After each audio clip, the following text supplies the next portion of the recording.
This is the Transforming Anxiety podcast with Kelly Hanlon McCormick, and today is episode number 190, Discomfort on Purpose.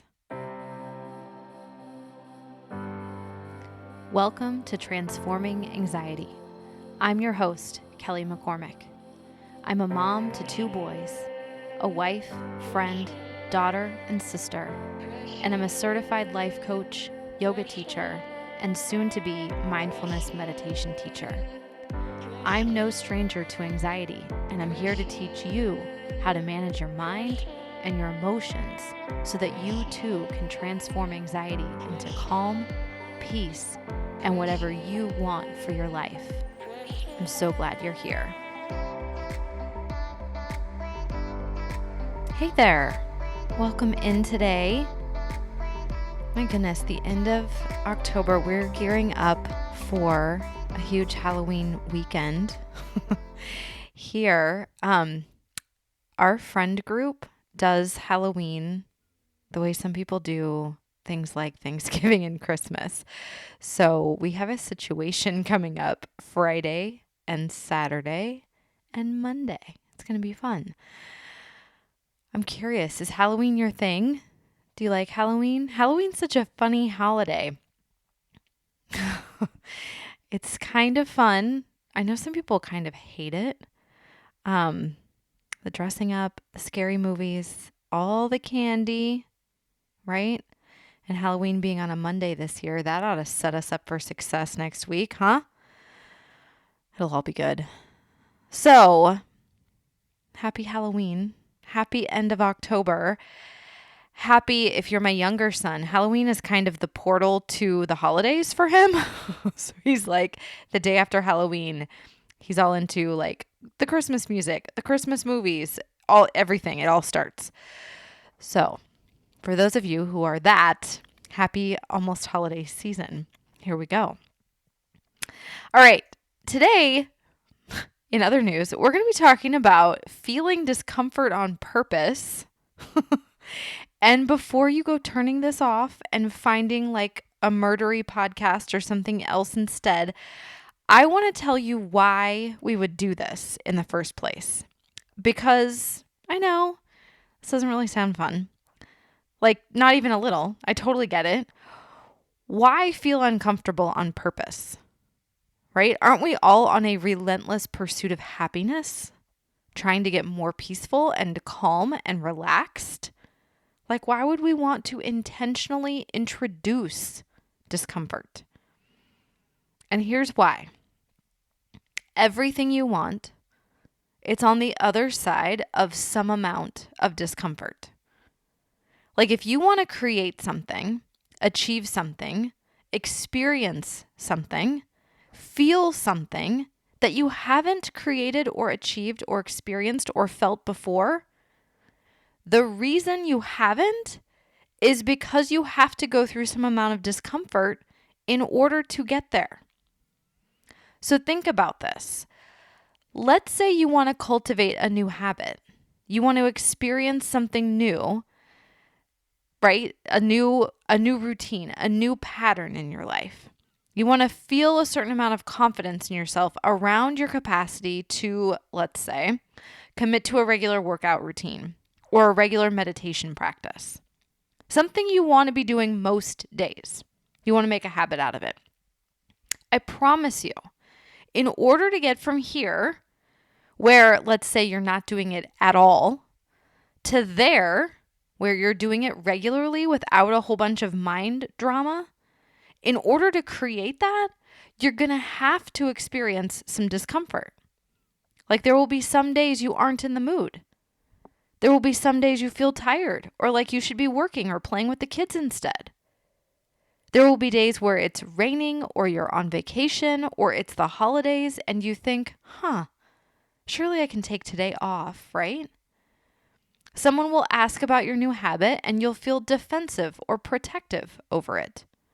Someone else will ask you about it and you'll feel like you need to explain it or justify yourself. Your partner will try and sabotage you by offering you other, arguably more fun things to do instead. You'll get frustrated because you aren't seeing the results you thought you'd get, soon enough, or you will, but then something will crop up and you'll backslide. Maybe you'll gain weight, or you'll start running slower. You'll plateau with your meditation practice. It's like it was so fun and easy and it was working so well for a while. And then it all feels like it kind of falls apart and goes to hell. This will all happen. It will be uncomfortable. The journey to any habit is not linear or logical or easy. It's a jagged, chaotic mess of a timeline, and there are so many unexpected obstacles and hiccups along the way.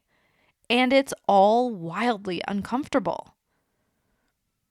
So a different example, let's say you're trying for a promotion, or you're starting a business, or you want to really find and cultivate a new relationship, whether that's romantic or platonic.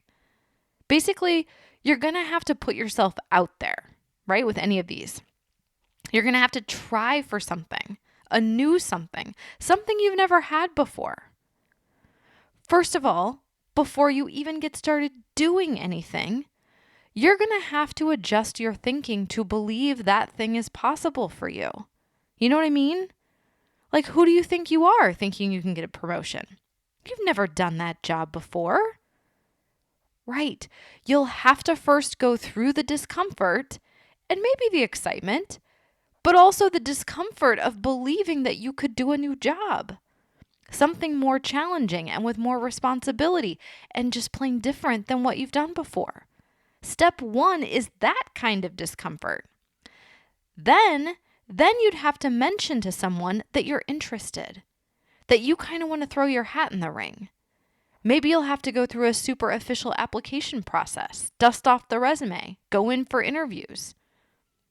Or let's say you're starting a business. And again, first, you'll have to have an idea, a vision for what you could do and create and build, for what you can offer to other people and how you can make money. Like the audacity in that, right? The discomfort in believing that. My goodness. I say this as a business owner. I get it. This stuff is not easy. How many people can't get that far, right? Can't get over the hurdle of having an idea, having a dream, and then they immediately tell themselves, that's never going to work. That's a total waste to even try. All the discomfort. And then there's only about 2 million more uncomfortable steps after that first one, that seed, that idea. Like so much discomfort. And again, same with relationships, with finding a partner or finding a friend, signing up and putting yourself out there.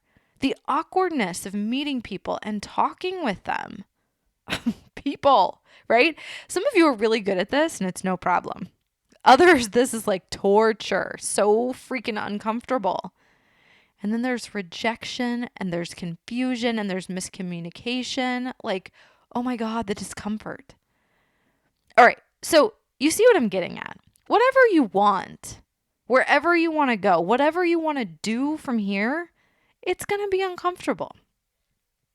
But I have another little secret for you. Let's say you're like, you know what, Kel, I'm good. I don't want to change a thing. I'm all set. I don't need a promotion. I'm not starting a business, and I don't need another new friend as long as I live. I'm all set. I'll never need to risk it or be vulnerable or try for something or have someone tell me no. I'm good. Well, that's uncomfortable too. Have you noticed? Even if you keep things totally the same, even if it's not change you're after, there's still discomfort. You still have to deal with how it's all going right now. Your thoughts, your emotions, your life, your relationships, your work, your family and friends and community, the world around you. And folks, that's not 100% comfortable. Some of it is, sure, that's awesome. But some of it, like not so much. There's discomfort either way. Whether you're making huge sweeping changes in your life and looking to create something monumental, or whether you want to hold steady and keep your head above water and simply get dinner on the table tonight, either way, there's discomfort. That's life for us. Some great, some not so great. So, discomfort on purpose. Why? Because it's there. Like whether you intentionally create it or not, whether you seek it out or not, discomfort is part of the gig. Because we get uncomfortable, and we should, because that's just part of the whole being alive and in the world thing. So, here's the overarching idea for this episode, what we're exploring today. It's not so much about seeking out additional discomfort. It's being intentional with the discomfort in front of you, about building some resilience around that so it doesn't totally throw you off your game, and about finding ways to safely practice with discomfort so that when the stakes get higher and things get more intense and it's much more important to you, you can navigate it with more ease, with more confidence, with more trust in your own capacity to withstand life's discomfort. So let's start with one little red flag that this isn't already in your wheelhouse. Okay, that you're looking to route around at least some discomfort. And we all do this. I do this, you do this, my meditation teachers and yoga teachers, we all do this. No one is above this. So this isn't something broken in you. It's part of the deal. I just want to point it out. One of the classic red flags that you're trying to avoid or resist discomfort is when you're reaching for something outside of yourself. So think of all the dozens and dozens of times a day you grab your phone. Yeah, right? If you're shopping or scrolling social media or seeking some validation or approval, if you're looking to food or alcohol to entertain you and distract you, if you're zoning out in front of the TV, if you're constantly surrounding yourself with to-dos and people and plans, and your schedule is jam-packed and you're overworking, these could be signs that whatever discomfort you're feeling, you're not liking it, and you're looking to escape it. Again, we all do this. You're not alone. Just notice it. Just get aware. Just be willing to take a look at what you're up to. So, all right, if you're with me so far, and you haven't turned this off and gone searching for the Murdery podcast, then let's consider a few safe ways to practice feeling discomfort. Okay, ways that you can introduce this on purpose that don't feel threatening. They don't feel like they're too much. Again, why? So that you can build strength and resilience around this. I promise you, you don't want to be happy nearly as much as you want to be resilient. If you're seeking happiness, you're screwed anytime something bad happens. Something like war or a mass shooting or a global pandemic. Because there are things we just don't want to feel happy about. But if you practice being and feeling and strengthening your resilience, like what can't you do? Right? You are incredibly powerful if you're resilient. You're capable and you're able to handle what life throws your way when you're resilient.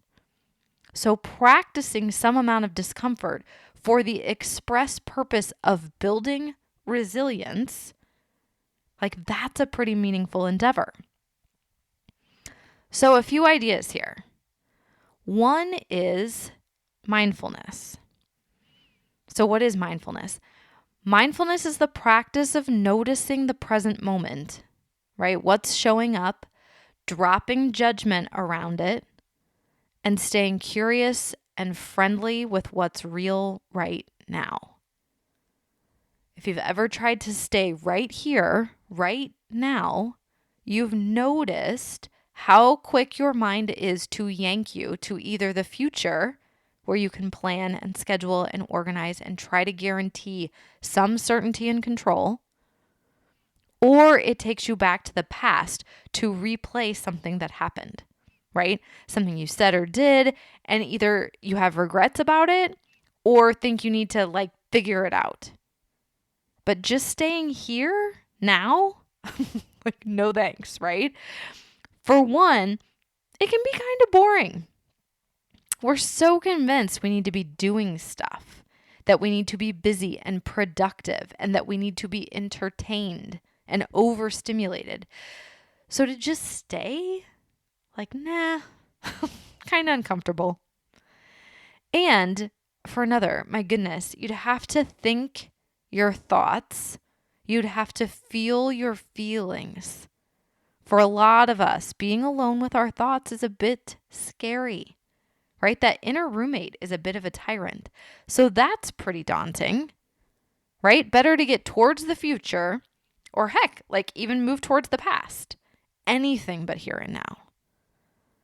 So how can you be mindful? How can you practice with this? And there are a lot of practices. I teach whole courses on this. We can talk about that and really practice with it for a really long while. But for today, for now, one simple idea is to use your senses. Just use your 5 senses and get back into your body. What can you see, smell, taste, hear, touch? This is being mindful. It's almost impossible to mentally time travel when you're saturating your attention with what you are currently experiencing in the real world through your senses. So this is one really simple way to practice being present, to practice mindfulness. Now, another way to practice some amount of discomfort, to build that muscle of resilience, right, by doing this on purpose, is to practice feeling how you feel. So maybe you're sitting, right? Maybe you're noticing throughout the day. Maybe you're officially doing something like a mindfulness practice, or we're going to talk in a second about meditation. Maybe you're just driving. Maybe you're just moving throughout your day. But as you get a little bit still, as you get a little bit quiet, as you get mindful, one of the first things you'll notice is emotion. If you're staying present enough, you'll notice that feelings start flowing in and through you. And it's usually this moment when we begin to feel something that we seek to medicate and run, right? That's when we look for an escape. Like, oh no, I'm a little bored. I'm a little anxious. I'm a little worried. Get me out of here. We reach for our phones, our work, something to do so that we don't have to be here with these emotions. Right? Another approach is to feel, to notice that it's an emotion. It may be pleasant, it may be unpleasant, it may be neutral. But whatever it is, it's harmless. It's a feeling. They come and go. Then more come in and more go, right? We could talk for hours about this, but the idea that you could make room to feel how you feel, that you could accept and allow your emotions, that's another way to practice discomfort on purpose. Again, we're doing this as a way to gain strength and resilience. It's like working out a muscle. It's building your tolerance for life. All right? So lastly, and maybe my favorite way to practice discomfort on purpose, especially as a resilience building tool, is to meditate. You want a safe way to put yourself into an emotionally, mentally, and sometimes even physically uncomfortable space. Like meditation is far more than just that, but a crude way to talk about the practice is that it's a great way to build resilience in the face of discomfort. For sure, for sure. And regularly practicing mindfulness, feeling your feelings, and meditation, right? These are a really compelling way to cultivate resilience because you're learning how to be uncomfortable and you're learning that it's okay. You're practicing discomfort on purpose. Okay, so that's a real quick and dirty how-to for practicing discomfort. Like, really, I hope that you hear the why of this one, why you'd want to do this in the first place. And if that really makes sense, that you can take these super quick how-to pointers and that you can run with these and really make these yours, right? Also, quick sidebar, because this is relevant to what we just talked about with the practices. Be sure that you're on the email list because I'm going to be offering more meditation courses. The last one that we did this past, 6 or 7 weeks, it was so great. Thank you to everyone who was a part of that. It was a really, really good time. There were a lot of fantastic questions and just a great community there. So thank you to all of those people, and more are coming. So make sure, and more on all of this, I'll tell you all about it here. Just make sure you're on the email list and that you'll be the first to know about what's coming. I hope you see that this is a practice worth engaging with. Discomfort is okay, right? Discomfort's not ideal. It's not fun. Sure, I get it. But we can do hard things.